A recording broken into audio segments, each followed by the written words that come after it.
Word has gotten around that Alan Mooney have been filmed for a movie. Because of this, several other homeless have offered to participate. These next interviews took place over the time span of late September and early October down at the line. Okay. My name is Bill.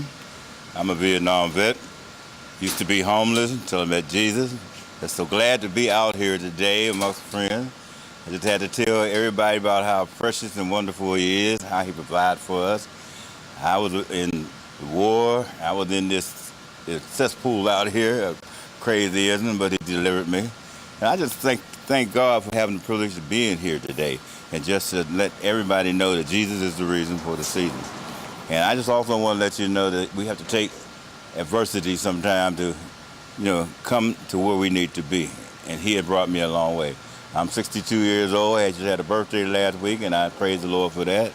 I got shot up and beat up and wrecked up and knocked up, but the Lord brought me down to where I need to be. And I just thank him for that. Okay?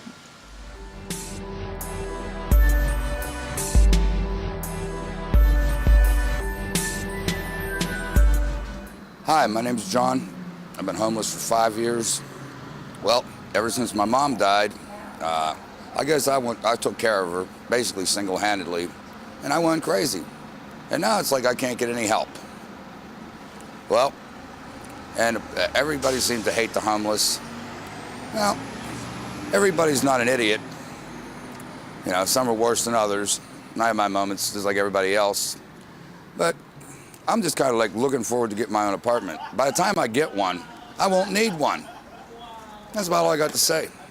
Thank you. That's it. That's all I'm gonna say. All right.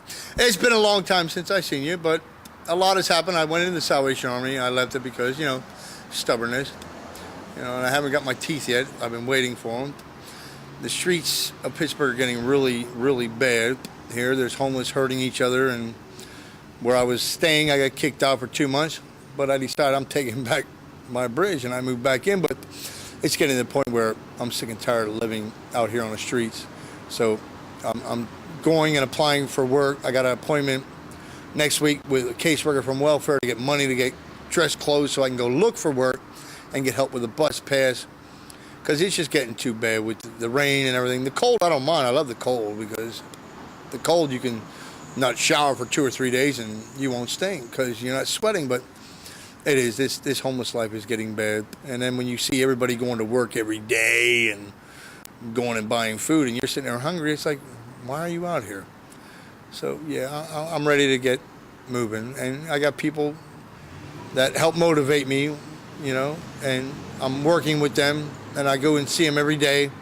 I have one kid, he just celebrated a year clean that I worked with a year ago to get clean, and I was with him tonight, and yeah, he had me crying, and I love him dearly. 22-year-old heroin addict, but he's on the street, but then I'm still drinking, so I got to do something. And hopefully, once I get a job, when I work, I don't drink. I might drink on the weekends, but not when I work. So, I might go out and have a couple beers, but not when I work, because I got to go to work. So, other than that, my health has been, deteriorating, leg cramps, everything else. But I'm ready to move on and move out, get off these streets, and then come down here and hopefully help serve the homeless with these wonderful kids that come here with me from Steubenville, Ohio. Oh, yeah. Well, the way we got kicked out is this guy from the Salvation Army, Relapse, came up to me, asked for a night to stay. I said, sure, come and stay at my bridge. Then he goes to this Catholic church during Saturday night Mass, bumming change while they're having church. Then did it again Sunday morning, and the cops come up and said, you got to go, but I was trying to be nice to another person. So they threw us out because he was harassing a church, which I don't do that. I don't go panhandle or nothing. I go donate plasma, sell my blood for money. I don't like sitting with a cup because it's like downgrading. But yeah, he got us kicked out of my nice little hut. I mean, I had a beautiful hut, and now I'm down to a tent. My hut was like 6 foot long by 4 foot wide with a double wide mattress in. Any homeless man would love that hut. Now I'm settled to a 2-man tent, and it drips. So I got a tarp over top, but I'm back in that spot temporarily because I tore the signs down, which I shouldn't have, but the police put signs up, but I tore them down. Because it's the safest homeless place to live here in Pittsburgh. Because not a lot of homeless come up there because it's behind a church, and they don't want to be disrespectful by being behind that church. But the church people don't mind me being up there. It's just the police. But other than that, hopefully this is my last day. I'm hoping if I can't find a job in a month, next month they told me I'm eligible for food stamps. So I'm going to sell them, and I'm going to put a 14-day advance notice in Southwest Airlines, and I'm going to Florida to my sister.